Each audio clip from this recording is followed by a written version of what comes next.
Fala pessoal, beleza? E aí, como é que vão os estudos? Estão focados? Estão na missão mesmo? Estão na guerra? Então vamos que vamos. Vou trazer aqui para vocês 5 questões sobre a lei de execução penal.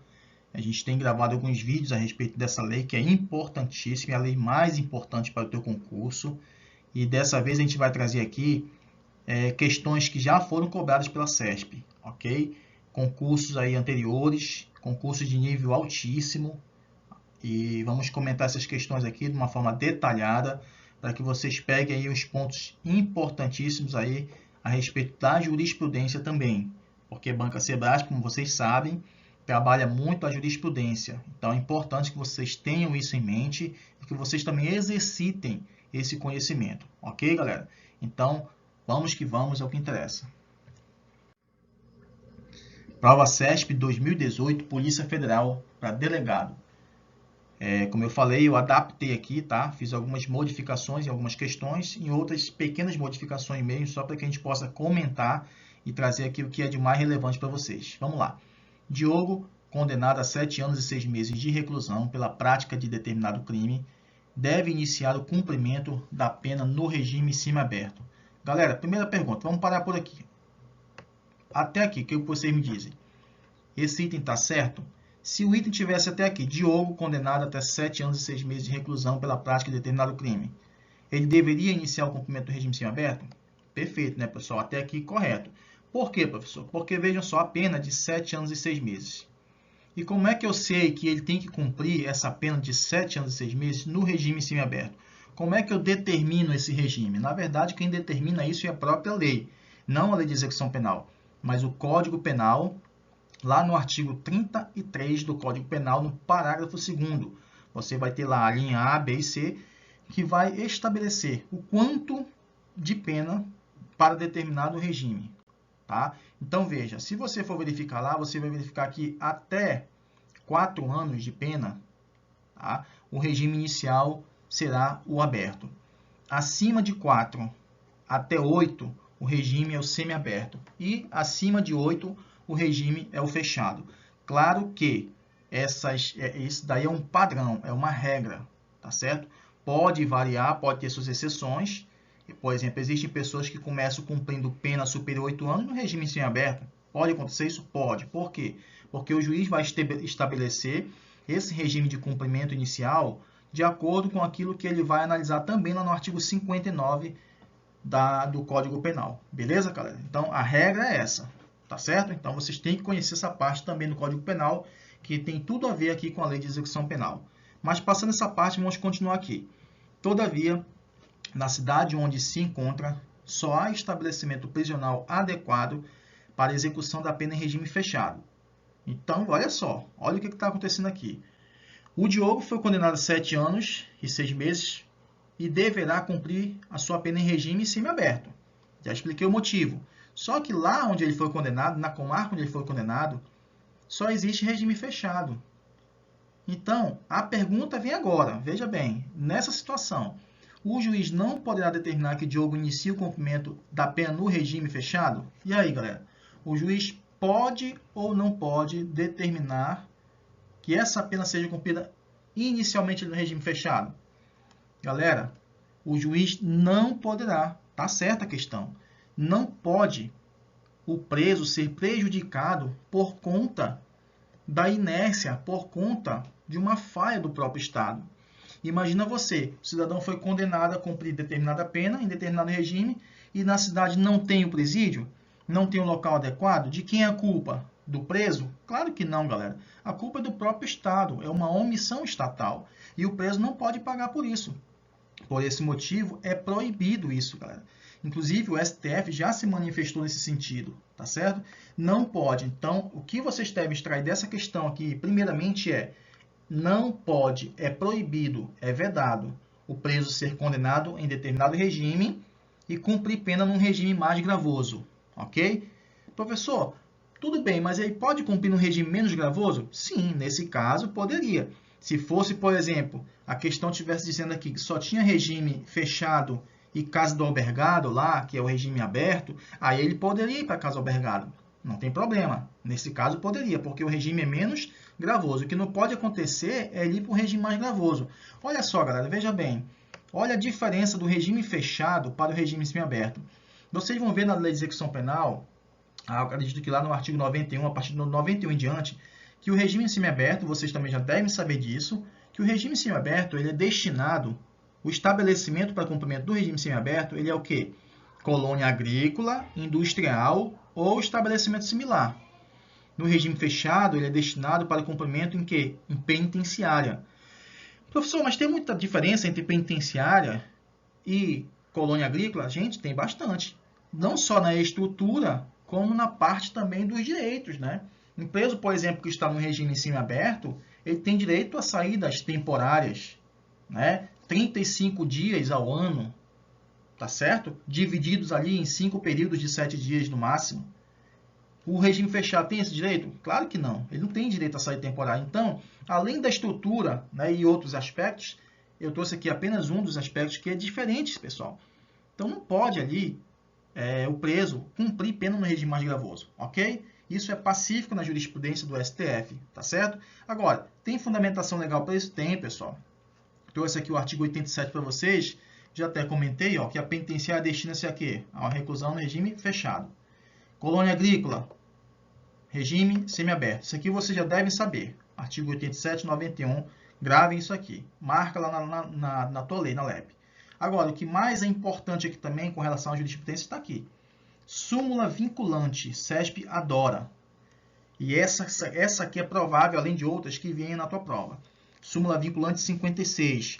Marca isso aí. Olha o que diz essa súmula.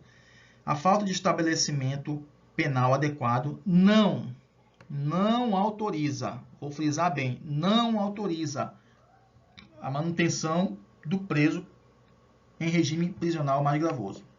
Beleza, galera?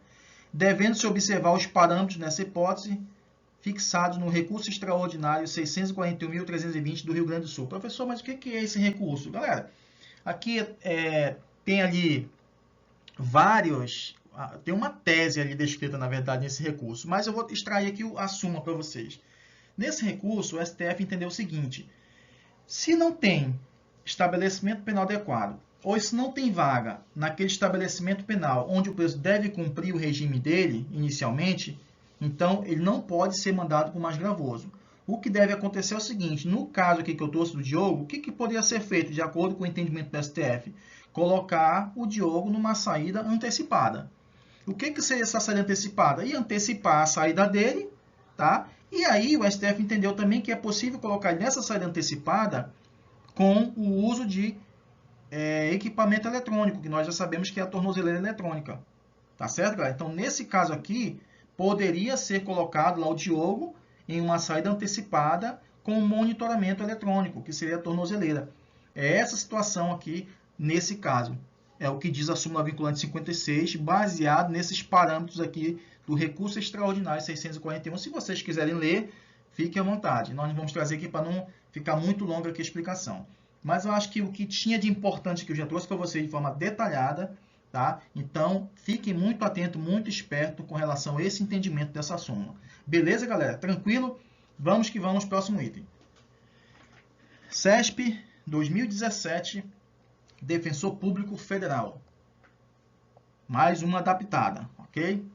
Segundo o STF, o trabalho e o estudo do preso em regime aberto que for realizado fora da casa de albergado serão computados para fins de remissão de pena. E aí, pessoal, o que vocês acham? O trabalho e o estudo são computados lá no regime aberto para fins de remissão de pena? O que vocês acham? Pessoal, esse item está errado, né, galera? Vocês já devem saber também disso, que no regime aberto não há que se falar em remissão pelo trabalho. Então, no regime aberto, gravem isso, não há remissão por conta do trabalho. Tá certo? Por quê, professor? Porque, gente, presta atenção aqui. O trabalho é uma das condições em que o preso tem que ter para ir para esse regime aberto. Então, vamos lá. O preso está lá no regime semiaberto. Já tem um período de tempo lá para progredir para o aberto. uma das condições para que ele obtenha essa progressão é o trabalho. Então, a LEP vai dizer que ele tem que ter uma ocupação lícita ou que já tenha previsto algo para ele trabalhar. É uma das condições. Por esse motivo, para o semiaberto, desculpa, para o aberto, não existe essa situação de remir pena pelo trabalho. Agora, pelo estudo, é cabível? Sim, galera. Pelo estudo, é possível, tá, que o preso ele obtenha remissão de pena pelo estudo, tá certo? E eu trouxe a fundamentação aqui, isso é muito, gente, isso aqui é muito importante. Isso aqui vai cair, remissão de pena vai cair na tua prova. Então, presta atenção aqui, eu vou resumir rapidamente aqui, vamos já ler os fundamentos aqui legais. Veja, no regime fechado, vamos começar do mais gravoso, no regime fechado, cabe remissão pelo trabalho e pelo estudo, ok? No regime semiaberto, cabe remissão pelo trabalho e pelo estudo. No regime aberto, só cabe pelo estudo. No livramento condicional, só cabe pelo estudo. Beleza, galera? Ficou claro isso aqui? Então, muito cuidado com isso. Onde é que eu posso fundamentar isso, professor? Veja, trouxe o artigo para vocês aqui, tá? 126, que diz que o condenado no regime fechado ou semiaberto poderá remir por quê? Por trabalho ou por estudo. Aqui está. O condenado no regime aberto ou semiaberto ou liberdade condicional pode remir por quê? Frequência a curso de ensino regular, ou seja, pelo estudo. Artigo 114 fala sobre a questão também muito importante da possibilidade aqui, tá? De... Ah, não, isso aqui, desculpa, isso aqui o artigo 114 foi o que eu falei para vocês aqui a respeito das condições para que ele ingresse lá no regime aberto. Ó, somente poderá ingressar no regime aberto o condenado que estiver trabalhando ou comprovar a possibilidade de fazê-lo. Por esse motivo aqui, do artigo 114, inciso 1, é que não cabe a remissão no regime aberto pelo trabalho, ok? Beleza? Trouxe aí o último artigo que fala sobre justamente a acumulação. Isso aqui também a CESP adora, tá? Então, para fechar isso aqui com chave de ouro, eu trouxe também essa parte da acumulação. É possível acumular a remissão de pena, tá? As horas diárias de trabalho e estudo? O que vocês acham? É, né, pessoal? Porque a lei diz aqui, ó, para fins de acumulação, dos casos de remissão, as horas diárias de trabalho e de estudo serão definidas de forma a se compatibilizar. Então, é perfeitamente compatível, tá? É perfeitamente possível que haja acumulação. Como é que funciona isso, professor? Exemplo, um preso, ele trabalha no ambiente prisional, seja no ambiente interno ou externo, vai depender da cada situação, que vocês já sabem como é que funciona. Então, vamos imaginar que ele trabalha na parte da manhã, e o trabalho dele, o expediente, é até 2 da tarde. Termina de trabalhar, ele já completou a carga horária dele, tá? Que é de 6 horas, tá? Superior a 6, não superior a 8, tá certo? Não pode ser inferior a 6 nem superior a 8. Vamos imaginar que até 2 horas ele cumpriu a carga horária dele. E aí, de lá, ele pode ir para a escola. Ele pode estudar. Então, nesse caso, nesse mesmo dia, ele vai obter a remissão tanto pelo estudo dele, que ele estuda à tarde, como pelo estudo dele da manhã, ou desculpa, como pelo trabalho dele da manhã. Então, percebam que ele pode acumular, tá, esses horários, essas horas. Ele vai ter tanto a hora do estudo quanto a hora do trabalho para fins de remissão de pena. É isso que o parágrafo 3º do artigo 114 vem dizendo. Beleza, galera? Tranquilo até aí? Então, isso aqui, gente, é bom vocês lerem esse artigo, porque a parte de remissão vai cair na tua prova. Tenho certeza absoluta, sem dúvida alguma, que vai cair questão sobre isso na tua prova. Então, muito cuidado e vamos que vamos. Terceira questão. 2016, promotor de justiça. A lei número 7.210 de 84, que é a LEP, ao tratar da disciplina do preso, previu a existência do regime disciplinar diferenciado, caracterizando-o como uma forma de sanção disciplinar.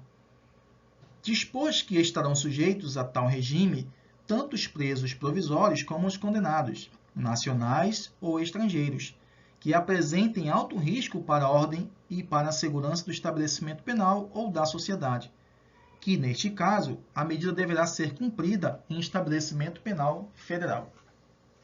E aí, galera? O que vocês me dizem? Item certo ou errado? Vamos por parte aqui? Vamos lá? Vamos comentar por parte? Vamos lá. A pergunta que eu faço é a seguinte. O regime disciplinar diferenciado, o RDD, ele é uma forma de sanção disciplinar? Perfeito, né, galera? Perfeito. Regime disciplinar diferenciado, o RDD, é uma das formas de sanção disciplinar, tá? Previsto lá no artigo 52, lá as características do RDD, mas como sanção disciplinar está previsto lá no artigo 53 da LEP, beleza? Lá no artigo 53, não me recordo o inciso, mas vai dizer lá que é uma das hipóteses, é a última hipótese lá de sanção disciplinar, tá? Inclusive, o regime disciplinar diferenciado ele só pode ser aplicado pelo juiz da execução, tá? As demais sanções, vocês sabem, pode ser aplicado pelo diretor da unidade, tá certo? Primeiro ponto. A lei dispôs que tanto os presos provisórios ou condenados, ou seja, pode o preso provisório ou condenado ser submetido ao RDD, sem problema algum, nacional ou estrangeiro, beleza? Que apresentem alto risco para a ordem e para a segurança do estabelecimento penal da sociedade. Galera, essa aqui, apesar de não ser apenas essa forma, apenas esse requisito, é um dos requisitos para que o preso ele seja colocado no RDD. Tá certo? Existem outros lá que a lei vai tratar. Inclusive, até o próprio regulamento penitenciário federal fala também sobre isso. Tá certo? Então, por exemplo, se o cidadão ele participa lá de organização criminosa, né? De associação criminosa, se ele é líder de organização criminosa, tá? Se ele participa de milícia privada, ele está sujeito ao RDD. Agora, a questão aqui no final diz o seguinte, ó, que essa medida, no caso o RDD, ele deve ser cumprido em estabelecimento penal federal. Aí a questão ficou errada, pessoal. Nesse finalzinho aqui ficou errada. Por quê? Porque, gente, realmente a previsão da LEP, a LEP, na melhor dizendo, ela traz essa previsão de que o preso, existem presos que vão cumprir o regime disciplinar diferenciado lá no presídio federal, obrigatoriamente. Quem são esses presos? Aqueles que são líderes de organização criminosa. Então, os líderes, não os que participam, tem que ser líder. Aqueles que são líderes de ORCRIM, de organização criminosa, eles vão ser obrigatoriamente, tá? Eles vão cumprir obrigatoriamente o RDD no estabelecimento penal federal. Essa é uma inovação trazida pelo pacote anticrime, Lei 13.964 de 2019, ok? Então, é muito importante isso aqui, pessoal, é uma novidade, essa aqui também é uma questão potencial de prova. Então, muita atenção nesse ponto. Vou trazer a fundamentação para vocês aqui. Aí está o artigo 52, como eu falei, que trata aí sobre a falta grave, tá? E o RDD, tá certo? O artigo 53, que vai falar aqui, ó, da inclusão no RDD, beleza? Isso eu já tratei com vocês, depois vocês leem aí. E o parágrafo 3º é a novidade, tá? Do artigo 52 é a novidade que eu falei para vocês. Parágrafo 3º, essa novidade aqui incluída, ó, pela Lei 13.964 de 2019, que é o pacote anticrime. Qual foi a novidade, professor? Que se existir indícios, olha, galera, é indício, não é prova, tá? Se houver indícios que o preso exerce, ó, liderança, então, se o cara é comando, se o cara é líder lá na organização criminosa, na associação criminosa ou na milícia privada, tá? Ele está submetido ao regime disciplinar diferenciado lá no sistema penitenciário federal. É importante isso.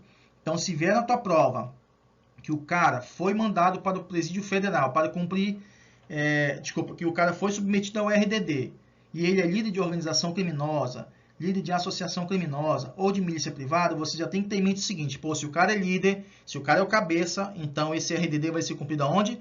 No presídio federal, ok? Ou que tenha atuação criminosa em 2 ou mais estados, ok? E aí tá aqui, ó, o RDD será obrigatoriamente cumprido aonde? No presídio federal. Então, pessoal, esse artigo aqui, esse parágrafo 3º é muitíssimo importante. Grava, lê, relê e leva isso para a tua prova, porque tu vai ganhar um ponto na tua prova. Tenho certeza disso. Sem dúvida alguma. É um ponto que tu tem aqui na tua prova, se não mais. Ok? Então, vamos que vamos. Item 4. Promotor de Justiça, MPE de Santa Catarina 2016, adaptada. Aí você diz assim, pô, professor, você só trouxe questão aí de nível de delegado, promotor, defensor. É, pessoal, mas veja bem, essas questões aqui podem cair para vocês, sem problema algum. Por isso é importante você ir no nível bom para a prova, porque quando chegar lá você vai ficar na tranquilidade, vai responder sem neurose, sem estresse, ok? Então vamos lá. Determina a LEP que o preso provisório ficará separado do condenado por sentença transitada em julgado. Beleza, é isso mesmo. Os presos condenados, da mesma forma, serão entre si separados de acordo com os critérios como a reincidência e a gravidade do crime e que foram condenados. A que foram condenados, melhor dizendo. A legislação previu, inclusive, que esses critérios de separação sejam aplicados aos presos provisórios. Galera, é isso mesmo, pessoal. Perfeito. Tranquilamente. A questão, na verdade, lá do promotor, dizia que eles não tinham previsão legal para essa separação, tá, dos presos provisórios. Mas tem sim, tá, galera? Tem sim, existe a previsão, tanto os presos provisórios quanto os presos condenados, teoricamente, para a lei de execução penal, eles devem ser separados, né, de acordo com o tipo de crime, de acordo com as características, né, do fato e da reincidência, ok? A gravidade, etc. Deve ter essa separação. Agora, se você me perguntar, professor, isso daí é só na letra da lei, né? Claro, né, pessoal? A gente sabe que nos presídios não funciona dessa forma, tá certo? Não funciona dessa forma. Até porque, imagina a quantidade de presídio que ia ter que ser construído, né? Existiu um tempo, pessoal, inclusive, aqui no Amazonas, em Manaus, que é onde eu vivo, que é onde eu moro, no presídio do Unidade Prisional do Puraquequara, quando inauguraram o sistema lá, o presídio lá do Puraquequara, aqui em Manaus, essa unidade prisional era toda separada. Existia lá uma ala, que lá eles chamavam de galeria, que é o que a gente chama de pavilhão, galeria, né? Essa ala, essa galeria do Puraquequara, uma ala era para os homicidas, a outra ala era para os crimes patrimoniais. Existia essa separação lá, pessoal, mas isso é muito raro. Agora você me perguntou, hoje está assim? Não. Estava assim lá no início, porque a ideia era implantar aquilo que a lei diz. Mas, infelizmente, pessoal, a superpopulação carcerária, vocês sabem que é impossível fazer isso aqui, tá certo? Mas isso é uma questão prática, vamos voltar aqui para a teoria. Na teoria, é exatamente isso, tem que haver critérios de separação entre reincidentes, entre gravidade do crime, entre a personalidade do agente. Sim, pessoal, tem que ter isso. Porque a ideia da lei era fazer com que não acontecesse o que acontece hoje. Hoje, nós sabemos que o sistema prisional é uma escola para o crime. O cara entra lá como um ladrão de galinha, como dizem, e aí ele sai de lá um doutor especialista em crimes. Entende? Era para evitar esse tipo de situação que a lei prevê, né, essa segregação, essa separação entre esses presos. Ok? Então esse item está corretíssimo. De acordo com a LEP, fundamento legal está aí no artigo 84. Beleza? Olha só os critérios aí, ó. Provisórios ficaram separados. Quais são os critérios aqui, ó? Hediondos ou equiparados. Olha o outro critério. Crime com violência ou grave ameaça. Outros crimes ou contravenções. Então, cada um desses aqui, o cara cometeu o quê? Crime hediondo ou equiparado? Vai lá para uma galeria, vai lá para uma ala, para um pavilhão. Não, o cara cometeu um crime com violência ou grave ameaça à pessoa. Não, manda ele para outro pavilhão. É assim que funcionaria na teoria. Beleza, galera? Vamos seguindo. Ministério Público de Santa Catarina 2016. Promotor de Justiça adaptada. Considerando o entendimento jurisprudencial do STJ, julgue o item a seguir em relação às faltas disciplinares praticadas no curso da execução penal. Essa aqui é boa também, pessoal. Para o reconhecimento de falta grave decorrente da prática de fato definido como crime doloso, é necessário o trânsito em julgado da sentença penal condenatória. E aí, galera? Certo ou errado? É esse o entendimento do STJ? O STJ ele entende que para que haja o reconhecimento de uma falta grave lá na execução penal, é necessário que haja um trânsito em julgado da sentença penal condenatória sobre aquele fato? Errado, né, pessoal? Então o item está errado. Galera, é o seguinte, qual é o entendimento aqui? O STJ, ele entende que se um preso que está ali numa determinada unidade prisional, cumprindo sua pena, ele praticar um crime, ou ele praticar um fato lá, ou uma falta que seja, que mesmo que não seja crime, essa falta grave, se ela for devidamente reconhecida, obviamente que ela tem que passar pelo quê? Pelo PAD, Processo Administrativo Disciplinar, com direito a contraditório e ampla defesa. Vocês sabem disso, que o PAD na execução penal, abre esse parênteses, ele tem que ser ofertado, oportunizado ao preso o contraditório e ampla defesa, diferentemente do PAD lá para os funcionários públicos, ok? Aqui, para o preso, tem que ser oportunizada o contraditório e a ampla defesa. Pois bem, esse preso aí praticou uma falta. Houve ali um PAD e, ao final, foi reconhecido que houve realmente essa falta grave, que ele praticou, de fato, essa falta grave. A pergunta que se faz é, essa falta grave, vamos imaginar que gerou ali um processo criminal, tá? Processo criminal. Vamos imaginar que ele agrediu um preso na cela. Para ficar mais claro o exemplo.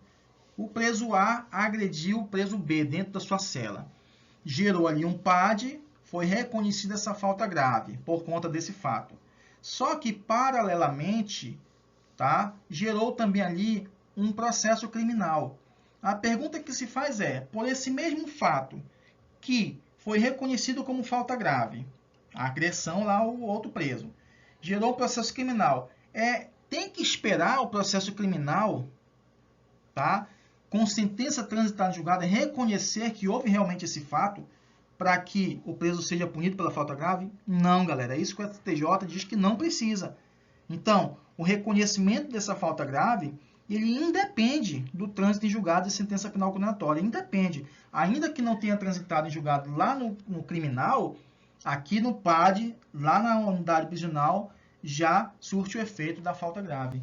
Entendeu, galera? Então, não é preciso aguardar ali, não é preciso trânsito em julgado para ser reconhecida essa falta grave. Eu espero que eu tenha me feito entender. Eu até estou repetindo, né? Mas porque eu vejo que algumas pessoas têm dificuldade com relação a esses temas, entendeu, galera? Então, se você já entende mais um pouquinho, tenha paciência, tá? Estou sendo aqui bem lento mesmo, repetitivo, para que algumas pessoas que ainda têm dificuldade com isso possam entender, tá certo? Beleza? Então, fica com essa questão aí. Não esquece desse entendimento do STJ, anota aí que o STJ diz, o STJ entende que não é necessário trânsito em julgado de sentença penal condenatória para que seja reconhecida uma falta grave lá no âmbito da execução penal. Beleza? Tranquilo? Então pronto. Vamos para o próximo item. Aliás, aí está a súmula 1526 que eu trouxe para vocês. Ó. O reconhecimento de falta grave decorrente do conhecimento de fato definido como crime doloso, no caso eu dei o exemplo da lesão corporal lá, o preso agrediu o outro. Então, esse reconhecimento, ó, prescinde. O que é esse prescinde, que o CESP adora também? Prescinde, independe, não depende, não é necessário o trânsito em julgado dessa sentença penal condenatória. Beleza, galera? Tranquilo? Pois bem, vamos. Prova Ministério Público de Santa Catarina 2016, promotor de justiça, adaptada. Segundo os termos da súmula 534 do STJ, a prática de falta grave não interrompe a contagem do prazo para a progressão de regime de cumprimento de pena. E aí, galera? O que você me diz? Item certo ou errado? Pessoal, esse item está errado. Errado. Por quê, professor? Porque não é esse o entendimento do STJ e nem isso que está escrito na súmula do STJ 534. A súmula 534 do STJ diz que a prática de falta grave, ela interrompe. Então, isso aqui está errado. Ó. Aqui está errado. A prática de falta grave interrompe a contagem do prazo para a progressão de regime de cumprimento de pena. Beleza, galera? Tranquilo? Muito importante essa súmula também, explorada demais pela banca Sebrasp. Então, é uma súmula também provável que vai cair na tua prova, sem dúvida alguma, tá certo? Mas, pessoal, é o seguinte, a súmula está aí, a súmula 534 diz que a prática de falta grave, já falei para vocês, tá? Ela interrompe o prazo para a progressão de regime. Então, tá aqui, ó, ela interrompe. Agora, tem algo mais interessante aqui também, pessoal, olha só. Além de ela interromper, tá? Ela vai reiniciar a contagem a partir do cometimento da infração. Isso aqui é importante, que a banca Sebrasp sempre faz pegadinha. Vamos lá. É o seguinte, galera. Então, se um preso ele comete uma falta grave, tá? Esse preso ele vai ser punido por essa falta grave, obviamente, a gente já sabe disso. E essa falta grave vai gerar a interrupção. Professor, o que é essa interrupção? Nunca entendi isso de interrupção. Pessoal, interrupção significa que vai zerar, para fins de progressão, aquele período que ele já tinha adquirido, tá? Para essa progressão. Então, veja bem, vocês sabem que se você for lá no artigo 112 da LEP, vai estar lá agora, né, a nova sistemática para os requisitos objetivos da progressão. Vai ter lá uns percentuais, umas porcentagens. Começa a partir de 16% para aqueles presos primários que cometem crimes sem violência ou grave ameaça. Então, se o cara cometeu, por exemplo, um furto, né, ele é primário, furto é crime que não tem violência ou grave ameaça. Nesse caso, ele vai ter direito à progressão quando ele cumprir 16% da pena dele. Esse período, tá, é o período objetivo para ele progredir, tá certo? É uma contagem que é feita. Então, vamos lá. Eu vou trazer um exemplo para vocês, pessoal, tá? Aqui para ficar bem mais fácil, eu trouxe até um exemplozinho para vocês aqui para comentar. Olha só. Vamos imaginar que o João, réu primário, foi condenado a pena de 5 anos por crime sem violência ou grave ameaça. Até coloquei aqui, nem coloquei o crime, mas vamos imaginar que fosse um furto.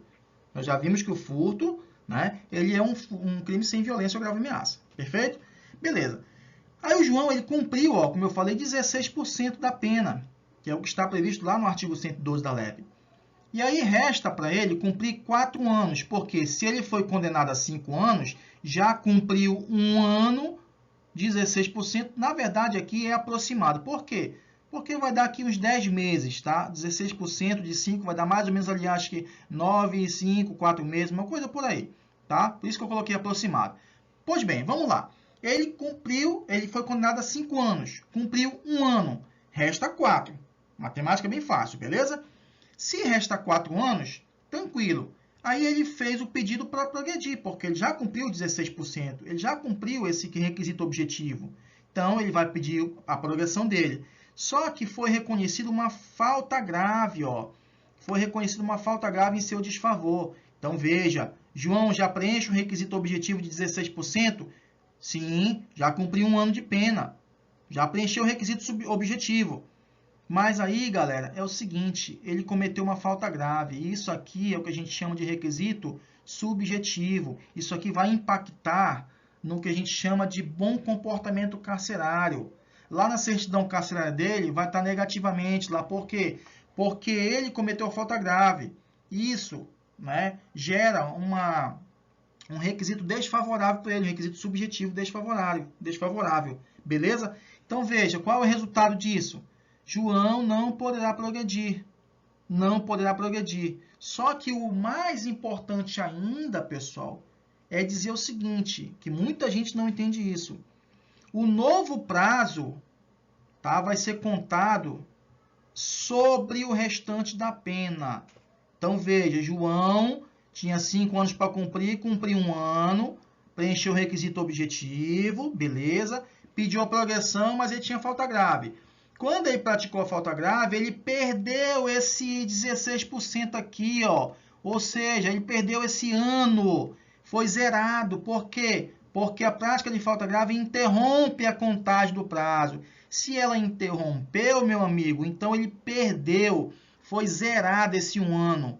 E agora o que vai acontecer? Vai começar uma nova contagem de 16%, não sobre 5 anos aqui, ó, mas sobre 4 anos, que é o que resta para ele cumprir. Deu para entender, galera? Será calculado sobre os 4 anos, que é aquele restante que falta para ele cumprir. Aí, quando ele cumprir esses 16% desses 4 anos, ele pode pedir a progressão novamente. Beleza, galera? É isso aí. Não tem mistério. Eu trouxe esse exemplo justamente para que você compreenda isso de uma vez por todas, porque muita gente me pergunta sobre isso. E eu espero ter ficado claro aqui para você. Beleza, galera? Um policial penal que vai trabalhar no DPEM não pode deixar de aprender isso aqui. Isso é importantíssimo para você, ok? Agora é o seguinte, eu trouxe uma pergunta para você. E no caso de livramento condicional, com a redação do artigo 83 do Código Penal, a falta grave interrompe o prazo? Pô, professor, mas eu nem sei o que está nesse artigo 83. Pois é, desculpa. Esse artigo 83 é uma novidade trazida pelo pacote anticrime. E eu vou trazer para vocês aqui. Olha só o que diz o artigo 83. O juiz poderá conceder livramento condicional ao condenado à pena privativa de liberdade igual ou superior a 2 anos, desde que, olha só, não estiver cometido falta grave nos últimos 2 meses. Aí o que acontece? Professor, por que o senhor está trazendo isso? Veja bem, porque a gente já viu que, se for o caso de progressão de regime, a falta grave ela vai interromper a contagem. Tá? Agora, a bronca foi a seguinte, quando veio esse artigo aqui, 83 do Código Penal, muitos aí começaram a escrever o seguinte, começaram a entender o seguinte, bom, mas aqui o artigo 83 diz que se ele tiver uma falta grave, tá? O juiz não vai poder dar o livramento condicional para ele, porque aqui é uma condicional, ó, desde que. Então, o juiz só pode conceder o livramento condicional a esse preso se ele não tiver cometido falta grave nesses 2 últimos meses. Aí as pessoas alguns disseram assim, bom, então nesse caso, a falta grave também interrompe o livramento condicional. Porque se ele não vai poder obter livramento condicional quando tiver uma falta grave nos últimos 2 meses, significa que vai ser interrompido a contagem do livramento condicional. Galera, essa interpretação não está correta. Não está de acordo com a jurisprudência. Já vi professores explicando isso. Quero dizer para vocês que isso está equivocado.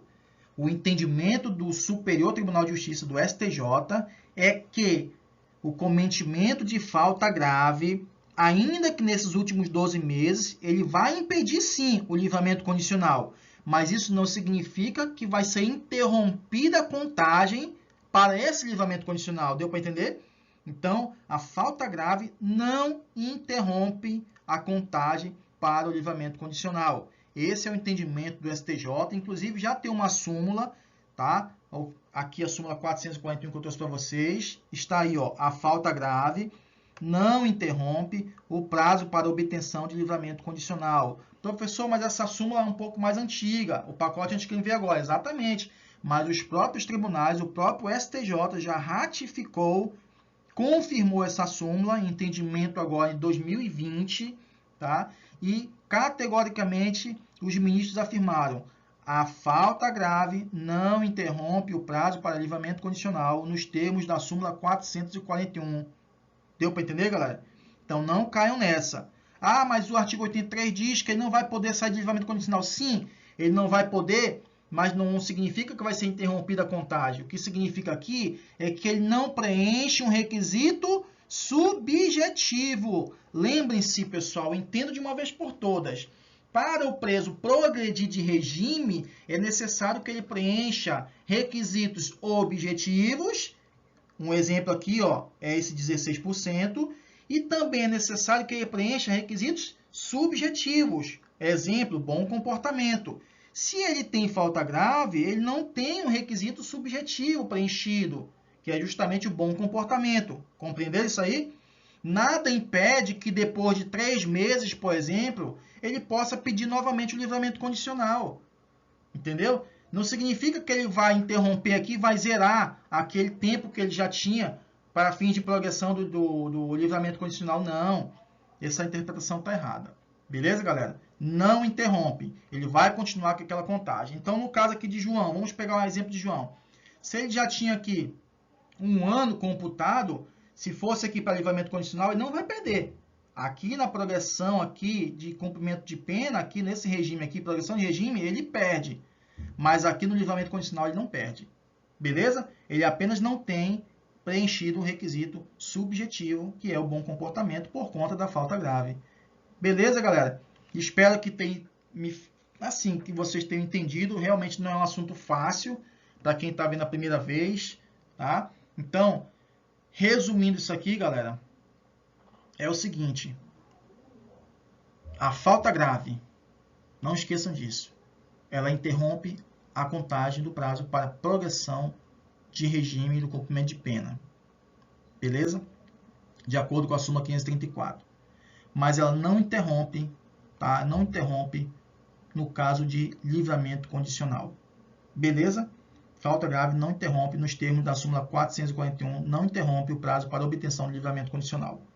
Por fim, para a gente fechar esse bloco aqui, trouxe mais uma súmula também, que é a 535 do STJ, já cobrada também em prova, nessa mesma prova do MP, que é a 535. Diz o seguinte: a prática de falta grave não interrompe o prazo para comutação de pena ou indulto. Então, veja só, vamos fechar com chave de ouro. A falta grave interrompe o prazo para contagem e progressão de regime, mas ela não interrompe para livramento condicional e a falta grave também não interrompe para comutação de pena ou de indulto. Beleza, galera? Gravem essas súmulas, não esqueçam disso, isso vai ser cobrado na tua prova. Ok, galera?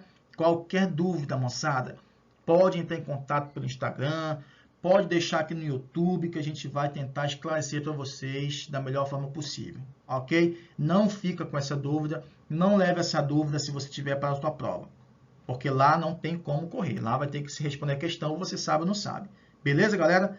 Mais uma vez, galera, obrigado pela atenção. Quero agradecer também as pessoas que estão se inscrevendo no canal, que estão gostando, que estão comentando nossos vídeos. Isso é muito importante, dá aquele ânimo, dá aquele gás para a gente trazer aqui mais material para vocês. Então, muito obrigado, galera. Continuem firmes nos estudos, que uma hora a aprovação chega. Beleza, galera? Um grande abraço e até a próxima. Valeu!